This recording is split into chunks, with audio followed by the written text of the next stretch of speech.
You need to spend your money to buy a Xiaomi now. It's the greatest car in the world. Don't listen to him. That's Chinese propaganda. I am not getting paid by the CCP. I don't mind, but I'm not getting paid.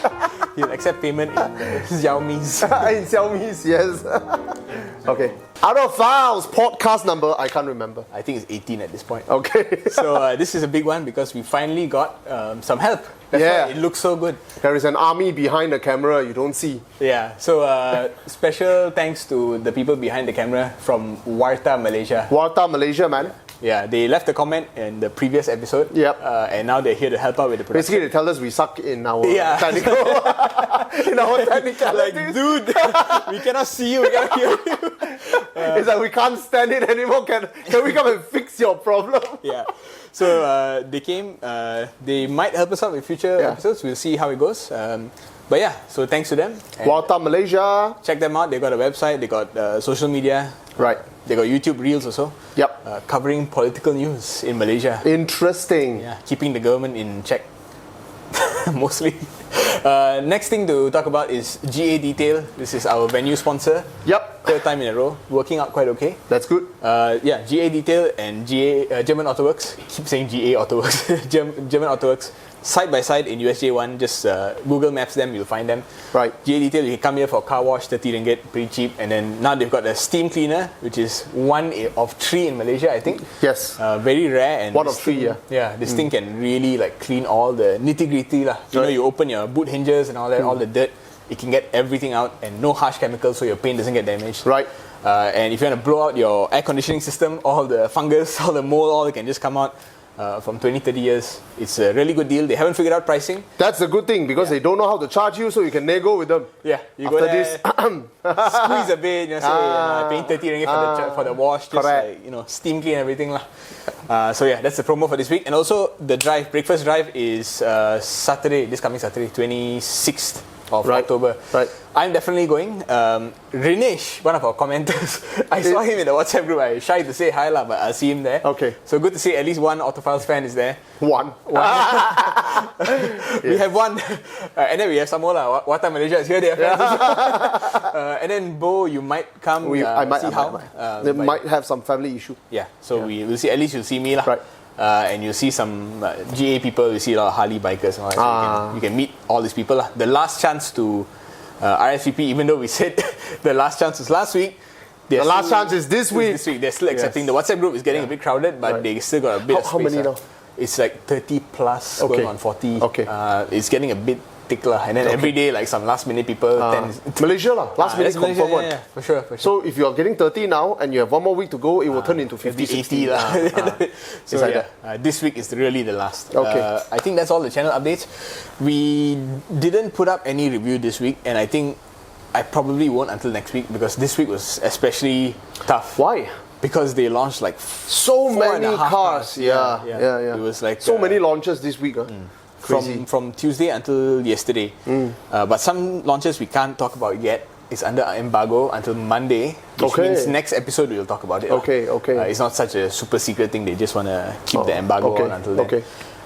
So yeah, we just go on into the news, I guess. Sure. And the first one is actually a correction from last week, the Zeekr thing. I said the Zeekr MPV, the 009, is going to be 180, which was an unbelievable price. Actually, the 009 is 370,000. That's much more believable. Okay. And I went and saw the car. It's really, really. Where was the car? Sunway Pinnacle. The Zeekr Roadshow lah is there. I haven't gone because limited time. But I've seen the Xiaomi lah. I will talk about it. The whole reason he's looking at that is like he's waiting for the Xiaomi. Yes. We'll talk about Xiaomi SU7 later on. For now, we'll talk about the first big news, which is, remember GAC? I know, GAC, Tan Chong's one. They had a very geometric looking car, right? With a lot of angles. Looking car. Yeah, or the future looks like GAC lah. You can say or something like that lah. Something like that. So what's up with them? Are they still in the market? They are somehow still in the market. Actually, Tan Chong chose well lah. They did.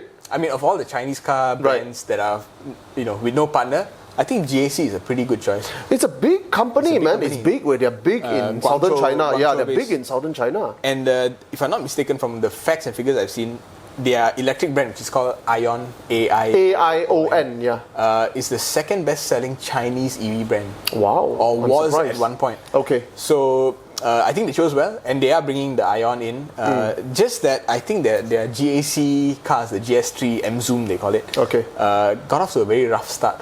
Did it start? That's my question. How did it start? I never knew it started until the car was presented to me. Yeah. Hey, no. I saw it in a mall. You must have seen it. I saw it in the mall. Yeah. By myself. And I was asking the salesman, and the salesman doesn't seem to want to sell the car. Exactly. I don't know what the deal is, but I can tell you the timeline of events is really stupid. And Okay. the latest event to happen is they revise the price, come up with a cheaper alternative. Okay. Starting at 110,000, I think. It's like super cheap, like 116,000 or something like that. Okay. No, there's one 103. 103, man. GAC what? GS3 M Okay. Zoom. Okay. they basically started off with the full spec one. Right. CBU. Right. And then they say, okay, CKD will drop the price by like Okay. 2,000-3,000. And then no one was buying still. So then now they introduced a standard variant at 104. Why no one was buying? Because people like me, who are half a foot in the industry, also don't know that car existed. Yeah. Until I saw it in a shopping mall. Yeah. And I was like, wait a second. This exists?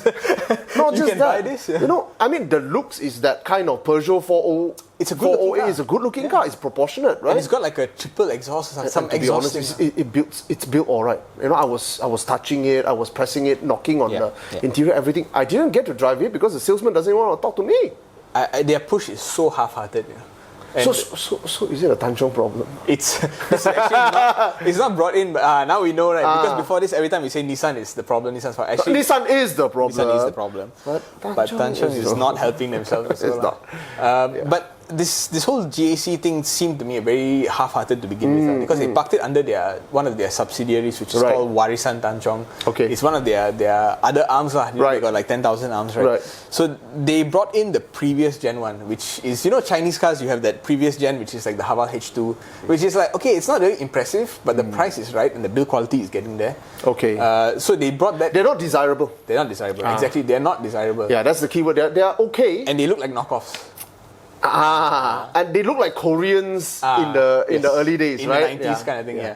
So it's the 2015 onwards era Chinese cars which are desirable. Yeah, The transformer. The Completely X50s and all transform, that, you know. yeah. So the first GS3 that they brought in was one of the undesirable ones. But nobody remember. Exactly. And Why are you worried? When they brought it in, this new one was already on the cusp of being released. Right. So everybody's like, why did you do this? Why did you bother to bring But it doesn't matter. You see, at the end of the day, it doesn't matter because nobody remembered the first one. Yeah. Nobody knew about the second one. So my only question to you is, why nobody know? Where is your advertisement? Where's your marketing push? Where's your marketing push? Or you don't want to sell? I honestly don't even know who to call for this car. There you go. I had to message the PR company and then I got email address and I'm like, when was the last time How I do you emailed prove- someone for a test car? One of the most important thing for Chinese brand is the confidence. Like BYD now, you're confident already. yeah. You know, they're here, they're getting bigger. You know, they're established, you know. So one of the biggest worry people had with Cherry was like, hey, are they going to disappear again? You as GAC, you appear also haven't appeared. Oh. Yeah, the push was very, very half-hearted. So where is that confidence? You don't need to tell me how good your product is, but build that confidence first. I think that is the weakest point. Correct. You know? This round of Chinese car brands that are coming in, they really spend a lot of money building their brands up before they even launch a product. Right. You can see MG to a certain Right. extent, GWM. You see But more even presence. MG, the advertisement was not A little that bit strong. less. I mean, especially if you compare with Thailand, where literally MGs are everywhere. Yeah. MG is like the default Chinese car there. Right. Over here, maybe they felt a saturation in the market. Then why do you bother if you Exactly. feel... At the end of the year, we will come up with an episode where we talk about whether the Chinese cars, the Chinese brands achieve their goals or not. Right. But for now, I think we just talk about how GAC is basically not achieving whatever goals they set. Yeah, because I don't even know you exist, bro. I mean, spec-wise, the car is really good. It compares well against the X50. It looks good. It was built well. I haven't gotten to drive it, so I can't say. But if it drives anything remotely normal, it's Then you already- need to look at your management. Yeah. Look at your marketing, look at your Yeah. management. Maybe you can put a banner ad down here in Yeah. our podcast, and then at least 1,000 people will know about your brand. Yeah. So I think that's kind of news, but really non-news. Yeah. Because who cares about How much? 10? 104, but extremely kosong spec. 2 speakers, fabric seats, reverse camera, urethane steering wheel. Who wants to buy this specification? I'll see the car first. Yeah. You know, you're talking about urethane steering wheel. My Pedana is urethane also. I was touching an 80s urethane Volkswagen Golf first gen GTI, and I love it. Yeah, actually 80s, 90s urethane is good. Yeah. You know, the urethane I cannot stand is the Saga. the Perdua, The standard one. it's modern one that is a problem. Yeah. So urethane today is not urethane of the old days. So yeah, if you want to check out GS3, the pricing is a bit better now, but whatever lah. I would not. GAC, yeah. GAC, You yeah. Go and check them out. Go and check them out. Yeah. Nothing bad about it, just the marketing push is not strong. Second thing, Burma's came up with a very interesting. I know, I market. saw. You saw, right? Yeah. Basically, they're paying for your fuel subsidy. Wait, how much was diesel per liter before this? What I know is it went up by 1 ringgit 20 cent per liter. And they are saying if you buy a Kia Carnival before the end of the year, I think, they will pay for every liter 1 ringgit and 5 cents. How do they do this whole scheme? I don't know. They don't advertise the mechanism. In the press release, they don't explain the mechanism. Right. On their website, they say, for more information, go to the website. I go to the website, there's no information about the mechanism. Right. But I thought this is a kind of scheme that can run out of their hands very quickly until I did the math. On a conservative user's standpoint, 20,000 km, which is what A year? A year. Conservative. That's very conservative. That's very conservative, but let's just say that's in a reasonable terms and conditions. Okay. Because warranty also, they will say Right. 20,000 a year. They will cap it, right? They'll cap it for sure. They'll cap Yeah. it. So a reasonable cap is Okay. 20,000 a year. That's what most Okay. manufacturers will do. Right. In the end of your 5-year life cycle, they only spend 10K. So basically, what they're doing It's is a 10,000 ringgit it's a discount. 10,000 discount. Reduced because it was spread over 5 years with installments. And then if there's a claim system, then maybe it's even better for them because you have to put the effort in to go and claim, send in receipts and all that. Most Burma's people- came out with that for Burma's Kia. For Kia. I would say just give I'll a see lah. it would have been better if they just said take 20,000 off lah. Right, You know? right, That would right. have been like, okay, we understand how much. It's very contrived because you know it's a discount. You know all this 0% interest. It's a discount. discount, yeah. It's a discount. But they don't want to throw the price. And then they throw the ball to you to go and do the calculation, which most people won't do. I think I understand from a business point of view why you don't want to throw price because how do you justify? How do you answer the guy that just bought last week? He's going to drive back The guy in who here. walks out of the showroom and turns around, the price went down. he comes back with a hammer and you start running. that will become the problem. Yeah, but it also tells me that they are having real troubles with the Carnival. Yeah. Because the diesel price went up. How much was it? It's touching 200K. Depends on variant because they have Okay. like 4 or 5 different variants. I see some of the carnivals around because you don't really have much choices. It was flying off the shelf Yeah. for a good 2 years. Right, right. 2-3 years. And then when the X90 came out, the Cherry Tiggo 7 Pro came out, or 8 Pro, I can't remember. Yeah, 8 Pro. You start to see it slow down. Okay. And then when the diesel subsidy gets removed, Then it died. died. Completely died. And then now you got electric MPVs coming in. So we shall see. Not a big news item, but worth mentioning. The real big news item. I've never seen this tactic before. Yeah. I wanted to bring it up because I'm like, what the heck Yeah, is this? how you gonna make it work, right? Yeah. Burma's, interesting. I see what you do. The next thing is the big news. BYD M6. Oh yes, That M6. was, launched on Tuesday. Very surprising price. It's Innova size. No, I think Paul Tan mentioned that it is closer to Innova size than Veloz size. But they didn't specifically say But Veloz and Innova very far. it's very different. Yeah. Very far. in Innova size. is a fat C segment. Okay, tell me. Use very simple. Is it as big as an Estima? No. I would say no. I think the footprint is as wide as an Estima. As wide as an Maybe Estima? bumper to bumper it might Close be there, to. but you can see the height is not there. Okay. You can see the sense of space on the interior is not So it's like the old gen Innova. there. To me, the first time the car came out, the first thing I thought was this is a Toyota Wish Plus Plus. A Wish is a wagon. Yeah. It looked like a wagon just extended. It doesn't have that Alza Veloz look where it's a bit fat. Okay. It looks like It's a Honda Odyssey. No, it's a Honda Odyssey. You know what it really is? What? Literally, it is the Atto 3 with extra seats. Oh.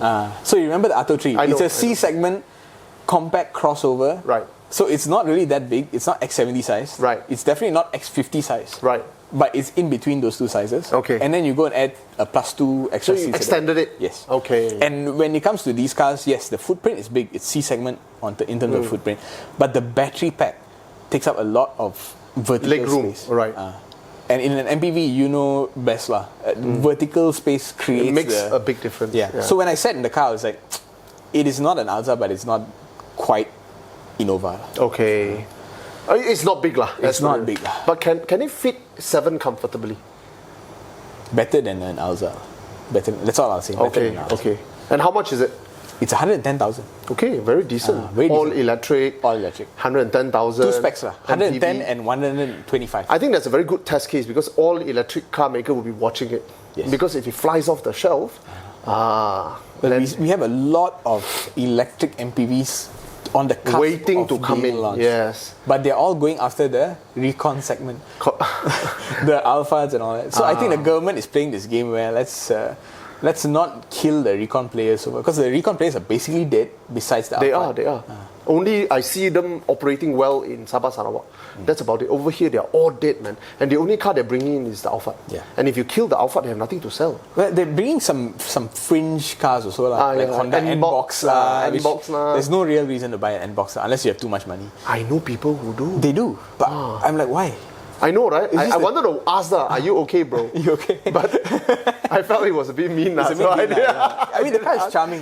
It's just not the right price. Yeah, I like, we could get an Avanza. In Avanza lah. Right or not? Oh, that price, you can get an MX-5, man. Bro, What are you doing? there you go. Yeah, and they are bringing MX-5, they're bringing in BRZs. Those things are also helping to pad a little bit lah. Right. But the bread and butter is Alphard. Alphard lah, Alphard. I don't think BYD will eat into Alphard sales. No lah, it's too small. It's far lah. It's far. And I People are saying things like the Hyundai Starex, sorry, Staria, Staria. and then the Carnival will eat into Alphard. No lah, not yet lah. Not yet. Not near lah. Yeah, there's only one issue They with... eat up the Estimas. Yes. Yeah. Estima is dead also. Yeah, You don't they see eat up it the anymore. Estimas, not the Alphard lah. Yeah. We have Nissan to wait Serena. we have to wait for the Volvo and the I which don't know one? if they bring it also. It's a China exclusive. Yeah. We wait for the Zeekrs and all that. The Zeekrs. But I don't think sub 200,000 there's not a lot of potential MPV choices. Because I mean it costs a lot to make something nice so big, right? But a few things to note before we move on from this topic. The two specs that are brought in, the base spec is a little bit, not to say kosong, the equipment is good. There's no ADAS, but the range. What's the range? It's on paper it's 420, Okay. but in practice it's actually closer to 360, which is a bit smaller. And then you Okay. load it 7 people, it should come down to like.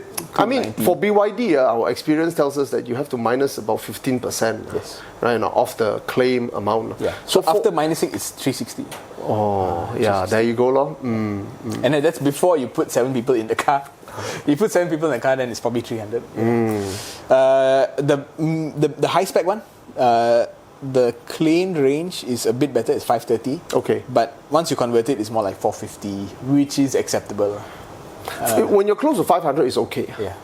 It's okay. But they had a lot of marketing material saying this is a good road trip car, and I was like, it's not a good road trip car.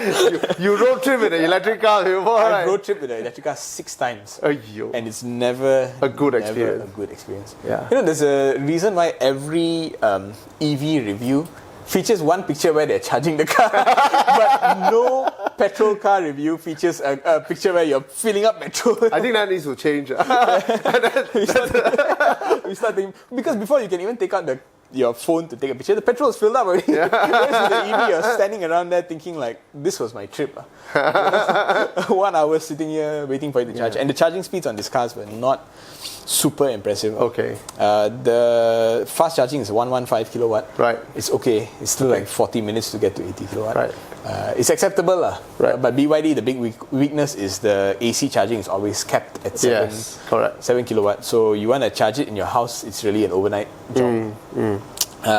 So interesting to see. Do they do this for safety? They do this, my friend in GWM said it's because they don't have access to the faster charging AC chips. Oh, it's a chip problem. It's a chip problem. Oh, okay. So this is how the Western bloc is getting the advantage. I see. The only Chinese branded, co-branded car that has that 22 kilowatt is actually Smart. And they had to go with Daimler to get it. So I don't know if this is an artificial limitation created by the West by putting sanction, or if it's something that really the Chinese cannot do. I see. Okay. Maybe there's also some cost consideration. They can do it, but the price will just jump up. Then I was reading about how, because China said that they can make really, I can't remember, was it 7nm chip? But the methods that they do it, they were because China was not explaining how they do it. So people are projecting, if you can't buy it, how are you doing? You're using existing equipment. But the problem is existing techniques and equipment, if you were to do it, your cost is very, very high. Yeah, it could be that. I don't know. Chips are a difficult game. But that's a topic for a different podcast. Yep. Next topic, Mitsubishi Triton, your favorite brand. There, number 4. Oh, Mitsubishi Triton. What is there to say about Mitsubishi? Actually, I have a lot to say. Because I'm a Mitsubishi owner now. Oh, the Perdana. It's a Proton. It's a Proton. No, I have some good things to say about Mitsubishi now. Because I don't think I had the confidence in Mitsubishi for the last 10 years. Since I joined the industry, every Mitsubishi I touch is like, this is a third-rate Japanese car. The plastics are hard. The engine is some 10-year-old, 15-year-old technology that has just been slightly revised. Right. There's always some issue. Right. The cars are not broken or anything like that. It's just they feel one generation old. Yeah. They feel very dated. They feel very dated. They're not very well built also. And then the brand desirability is kind of waning. You go to the east coast of Malaysia, you see a lot of Mitsubishi Love. Expander and all that. But and the Love, I think, comes from Proton days. Comes from Proton days, yes. A lot of second-hand Love. And a lot of them are dying already, as in the people. Well, they're getting quite old, The cars are still surviving. The Perdana are still thriving. The Viras are still moving. Yeah. So the Mitsubishi Love in Malaysia is kind of second-hand. Yeah. The real brand new Mitsubishis have not been impressive to me at all. Okay. Including the Outlander, which they stopped selling some time ago. Okay. And the Triton that we tested. I remember it because there was one time you called me and said, hey, I got a test car, but I lazy to drive it. So let's forget about it. Forget about it. Yeah, it was a Mitsubishi Outlander. I think it's the Outlander, It was just not worth it. That's why they use it as police car. Yeah. They just fleet sale the whole thing and then they clear. But this Triton, and we cannot bash Mitsubishi too much. Oh, why? Why cannot? Autophiles' number 1 video is a Mitsubishi, 5 million views, Mitsubishi Triton ASMR. But the viewers are all from Pakistan. It's Pakistan, Middle East, I mean, thanks for the... I think they were pushing it in WhatsApp.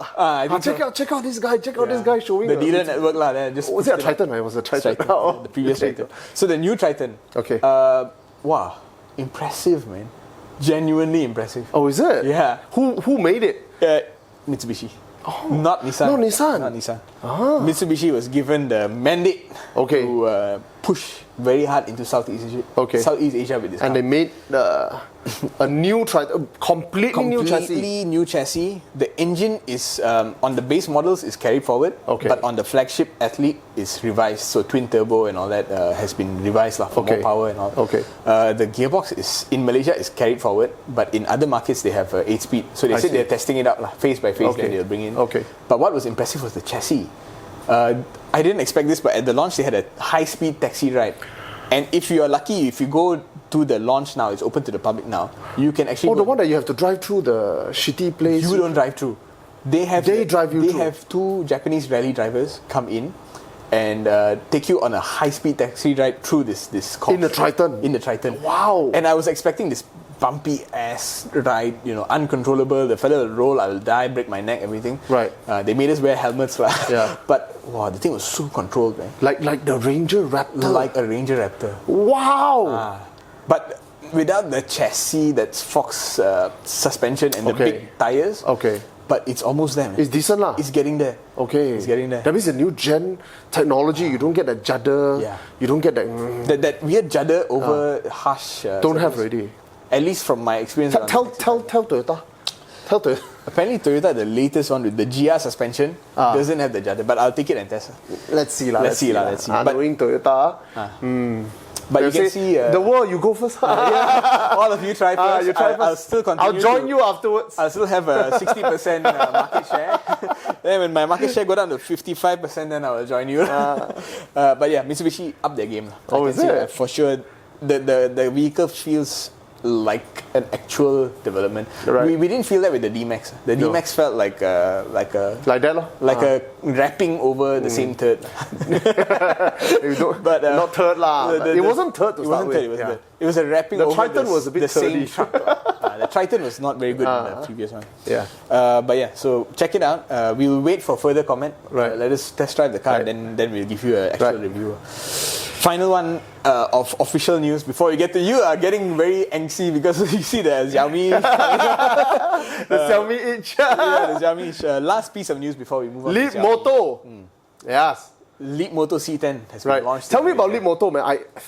You flew genuinely through my head. Yeah. I had to wiki it, like, what the heck is what is this? Yeah. Yeah. Because even I was getting confused between Xiaoping and Leapmotor and a few Xpeng. others. Xpeng. But Leapmotor is basically one of those companies which is started up as a tech company. They say we want to do all the R&D ourselves. We want to be like a Chinese Tesla. Okay. Even though the government is not backing us like they back BYD. Okay. But they wanted to be more like a Chinese Tesla. Because BYD is actually not the Chinese Tesla. BYD is different because they create their own batteries. They manufacture their own batteries. There is no comparison to BYD. Yeah, there's no comparison. Whereas this one is Leapmotor is not making their own battery. BYD has mines that mine their own lithium. BYD has factories that make their own battery. Yes. BYD make cars. BYD has ships that deliver that car to you. Yeah. So BYD is very vertically integrated. Integrated. Yeah. Leapmotor is more like, okay, we look at what Tesla is doing, which is doing all the R&D from the ground up, right? To cut the cost of developing the car, right? And then the car comes out looking like a Tesla or like a Tesla competitor, right? But the batteries are still purchased externally from one of the suppliers. I presume what BYD? Could be. I didn't check, but it's nothing that special. When I checked the battery spec and all that, it is not exceptional. Even the range and all that. It's good that they're doing WLTP as their standard, but the real X factor for Leapmotor is that they are the only manufacturer that is going a different route in terms of distribution. So all the Chinese manufacturers have been given this mandate to go out and start selling their cars outside of China, and they all do it in different ways. They all have their own methods. Some work, some don't work. Some are targeting Europe, some are targeting very long term in Europe, like NIO. But Leapmotor's strategy is we partner with one of the giants, and one of the giants that doesn't really have a good product range is Stellantis. They don't have a solid EV range. They have a few EVs here and there, but they're not doing as well as GM. So you partner with an existing conglomerate, use their facilities for maintenance and part supply. Yes. So Stellantis in Europe is that good news? Well, it's an interesting approach, okay. Because Stellantis in Europe, they've already started to convert their existing showrooms. So let's say you have a Peugeot showroom here, you have Citroën here, you have. They're merging it. Yeah. They just call it House of Stellantis. You come inside, you look at their range of unsellable cars, and then you pick the one you like. I recently read a lot of bad news about Stellantis. Yes. Maserati is so bad in the red. Yeah. That whether they have a tomorrow is a question. They will have at least 1 or 2 years, I think. Okay. Tomorrow they will have, but the long term is the issue. So is it a good idea? But what about this Leapmotor in Malaysia then? So Leapmotor in Malaysia is special because we are the first country in Southeast Asia to get this Leapmotor brand. Okay. That means Stellantis looked at the market and like, okay, we're going to start selling Leapmotor. Like literally in May is when this decision was made. Okay. That Stellantis and Leapmotor will start to do this. Okay. And at the announcement, they straight away said Malaysia will be the first in Asia Pacific to get it. I think it's just the synergies were there. We got a tax break for EVs. Right. CBU EVs can come in with no tax. Right. Before the hype dies down, they want to quickly put it in. Right. And because there's no need to CKD it, they can straight away just bring it from China. It in. And Stellantis Malaysia also formed just as this discussion was forming. So I think the timing was just perfect. Leap was launched yesterday. Yes. 2 days ago. 2 days ago. How was the car? The car. What car was it? It's C10. C10. That's a Nissan Venet. yeah. The one they sold for how many? C11, no? Oh yeah, 11. No? There is a 10 now. That means. Anyway, so yeah, how was the car? How was the C10? The car was big. The impression that it left with me, the first impression was, wow, the car is big. It does not feel like an X70. Okay. It feels D segment. Okay. It feels like a Cayenne size car. Right. Very broad, very long. Height is of course a bit dynamic because of the coupe shape. Okay. I think it's bigger than the Xiaoping X6. The Wow. X-Pac. Yeah. Wow. And the pricing. How's the pricing? It was good. Because the Xiaoping 149, right? This is dangerous territory because BYD Atto 3 has been slaughtering it. Yes. And now you have this for Atto 3 price. Nobody will touch the Atto 3. Correct or not? Yeah.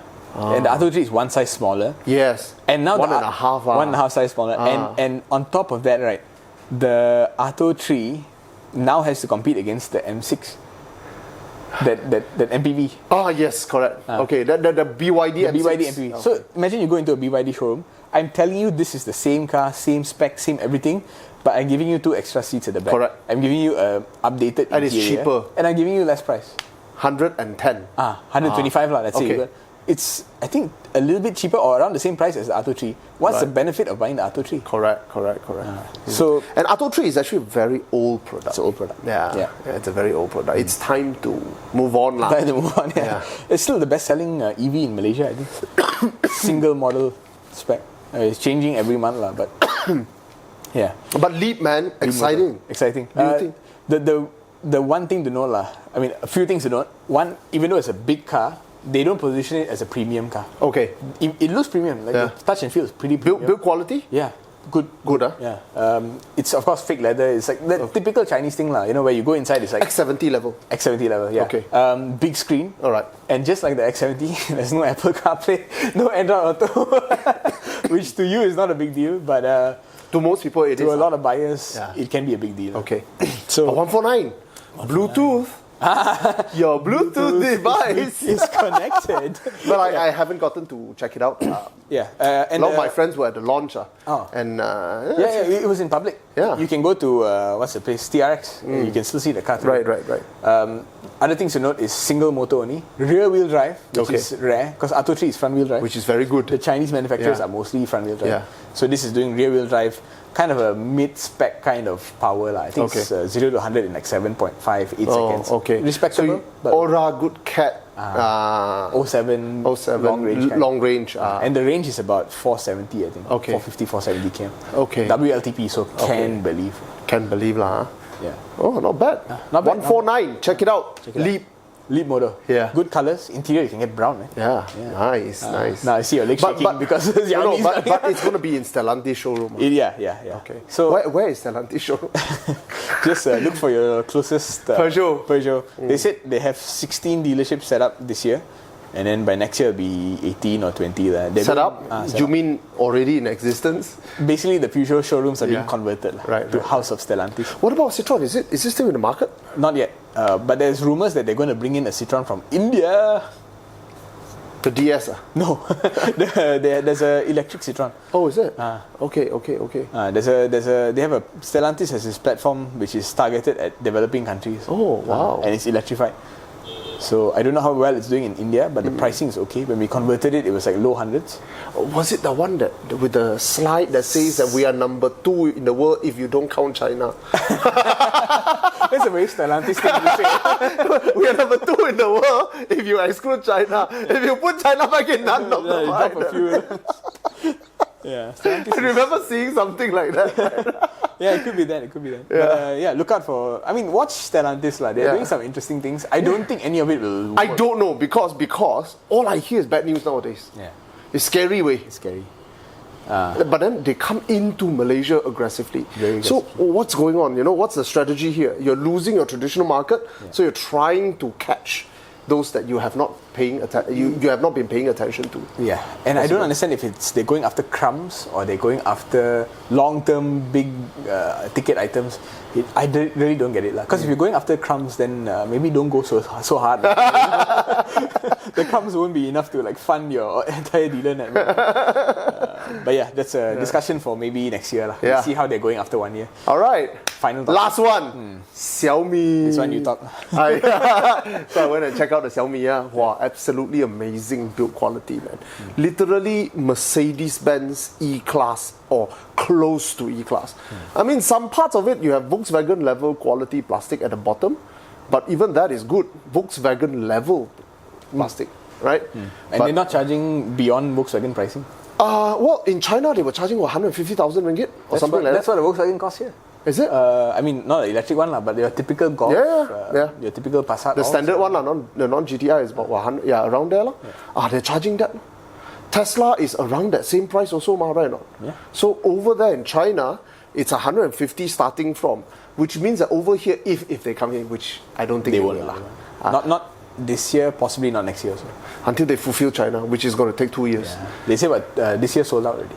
Quota for this year is sold out. Gone. Yeah. Long gone. Next year also, I don't know how they're going to fulfill. You look at the car also, you know. How are you going to fulfill? If you ask that kind of price. Gila, man, it's built. It's literally 1/3 the price of a Taycan.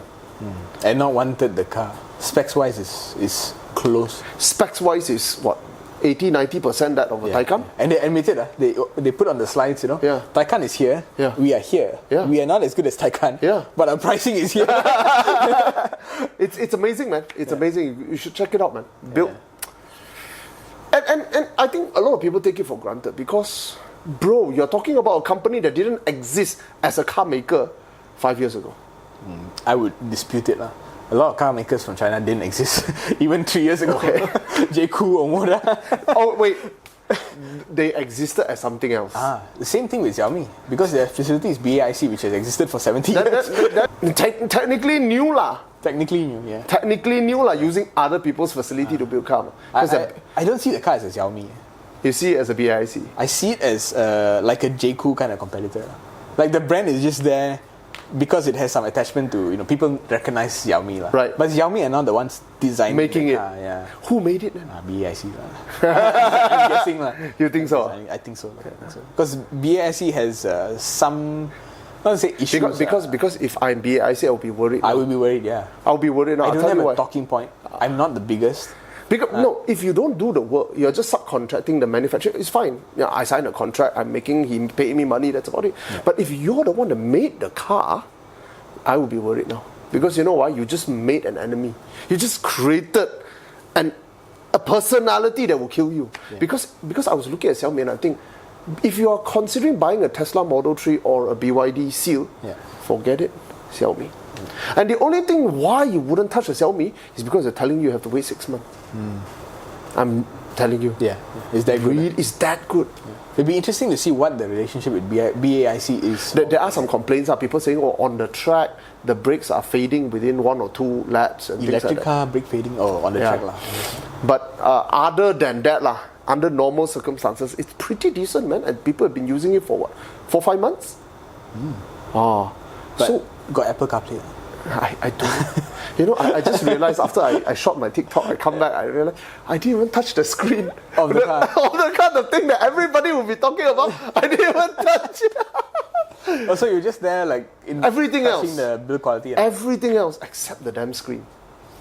So I wouldn't know whether it has Apple CarPlay. We can check. We'll check. Maybe they have Xiaomi. But they won't sell here Not so soon They can't even fulfill China, right? Yeah. It's an interesting car, but not coming here. Yeah. We'll see because BAIC also supposed to have a foothold in Malaysia. Yeah, they had a car. We test driven it. Not bad. Not bad, huh? Yeah. Looks the part, huh? Looks 10 years into the future, right? What the GWM guys and it was built okay. Okay, but during my sights and sounds, I spotted some questionable things. Okay.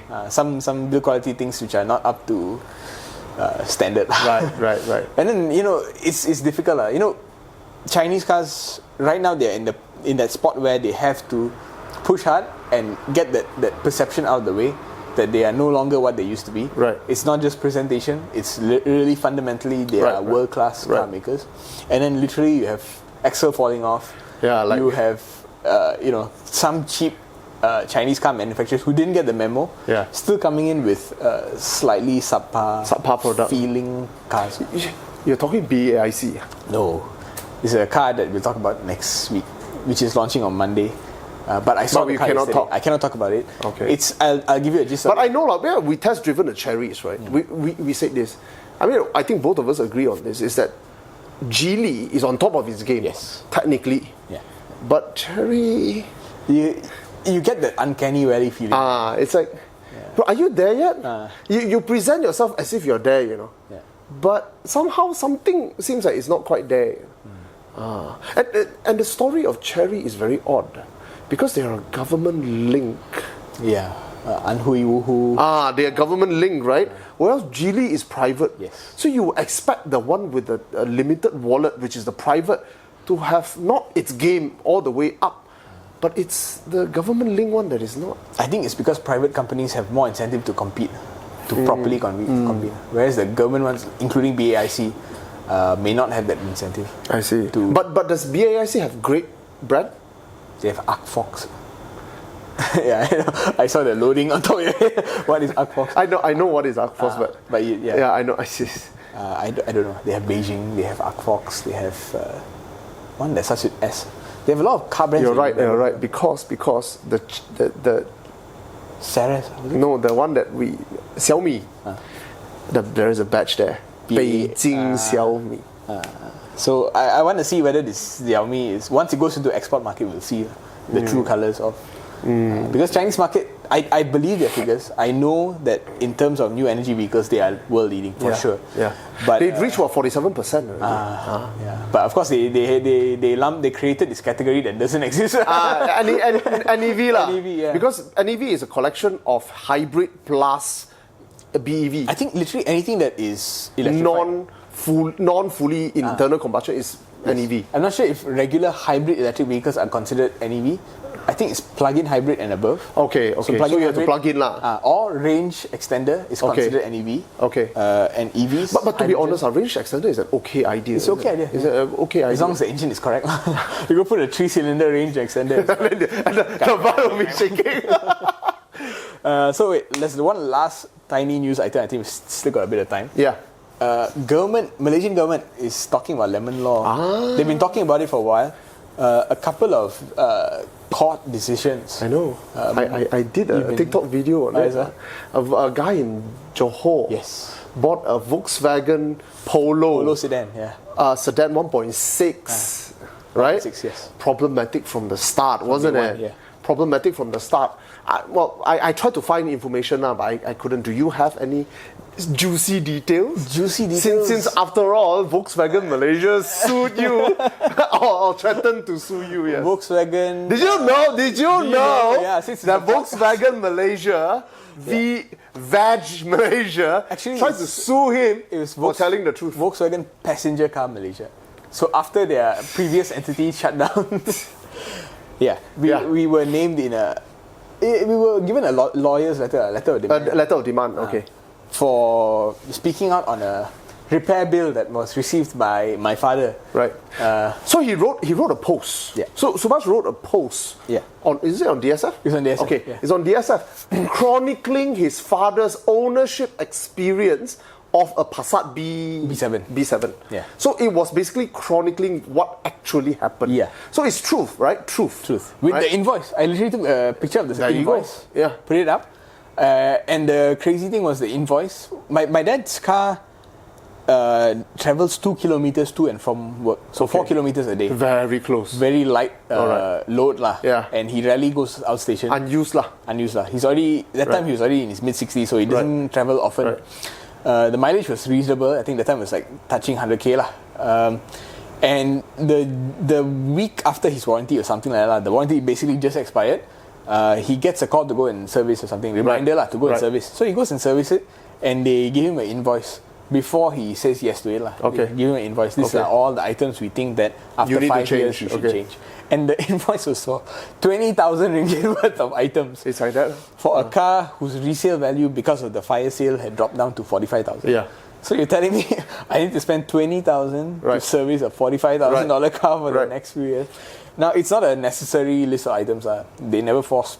Okay, it's not forced. It's not forced. Okay. So I just put up the story, invoice. The invoice, and I implied to Volkswagen that they make their cars to die after 5 years. And I worded it very strongly because at the time I was very pissed off at this incident because I was part of the buying process of the car. I recommended to my father to buy the car. You're personally invested. I'm invested in that lah. Like, you know, this is kind of slightly my fault. I should take some ownership. So I like, why is it like that? Yeah. Because when you came in, you were competing directly against Accord and Camry in terms of pricing. Right. But actually, when you look at the big picture, the bill is BMW 3 Series. Yes. When you go for your BMW 3 Series end of warranty check, it comes up to that. Yeah, it comes up to 30, 40K. What was extra disappointing was that year, Volkswagen Passenger Car Malaysia was doing this whole service campaign to make people feel more confident about long-term ownership of Volkswagens. And 20,000 bill for a car that is what, 200,000, 180,000. 170 when he bought it. Oh wow, there you go.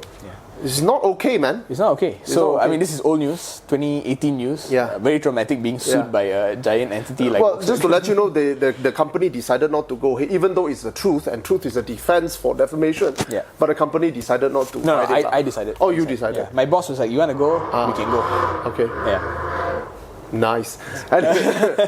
Yeah. So, you decided, not to because of the hack, the trouble, the mental torture to go through. Because even the first 3 days, I was not able to sleep. And I realized that people in Volkswagen are sleeping soundly. No, bro. That's why you need to harden up. Then you need to put it as part of your personality to fight it with a smile. I wish I was there at that mindset at the time. At that time, you were young. I was younger. Yeah. Now, if I can make you not sleep, I sleep better. That's, you have to develop to put that. it in context, at the time we were only doing Autophiles for 2 years. Yes. Yeah. Now it's like 8 years already. Yeah. Now you harden already. Kind of like, I will squeeze you so that I can sleep. So how did we get here? Basically, lemon law. Yes. So and this friend Polo 1.6, wasn't it? 1.6, yeah. From day one problems. Yeah. So the High Court ruled that Volkswagen, the dealership it started FA in wagon. sessions.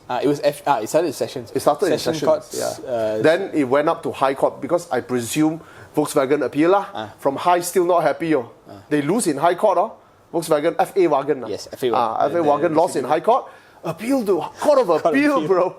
Our friend probably like, okay, I better comb properly. Put on the court. Okay. Go there, Court of Appeal, straight away dismissed. Guess how much is the lawyer fee to go there? I don't know. Good for you, Volkswagen Malaysia. Good for you, lah. Yeah. It wasn't Volkswagen, it was FA wagon. FA wagon. Kind of the brunt of it, lah. Okay.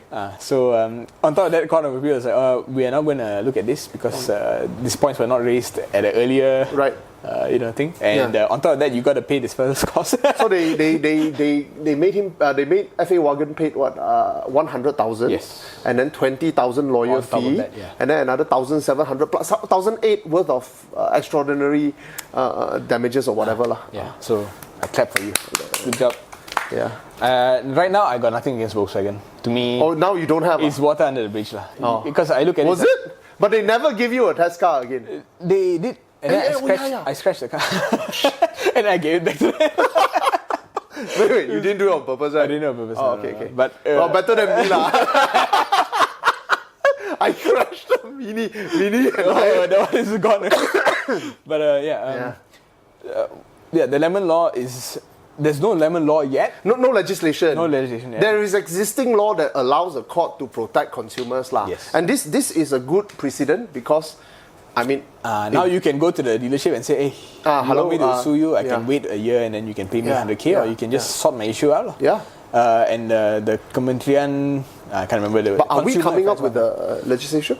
They said what they're going to do is going to create an ombudsman body first. And then, You don't want to hear my experience on ombudsman. Yeah. What Go check out his go check out my TikTok lah. Yeah. I made a whole series about ombudsman for services, financial services. It's a waste of time, I'm telling you. It's a waste of time designed to waste your time so that you don't proceed with the claim. Yeah. It's as simple as that. Yeah. But interesting to see. What was interesting to me, and maybe Warta Malaysia can pick up on this, was the judge, forgot her name, is an Indian lady. Yeah. Was implicated in the Kevin Moraes scandal. Yeah, her name came up in a WhatsApp screenshot. Oh, is it? I will cut this out if you want. But, wait. Yeah. Kevin Moraes? Yeah. The guy who ended up in a tong yeah. covered by cement? Yeah. Related to, not related, the whole issue related to Najib? Yeah. What the? Yeah. Her name was there WhatsApping the family Of Kevin Moraes? of Kevin Moraes.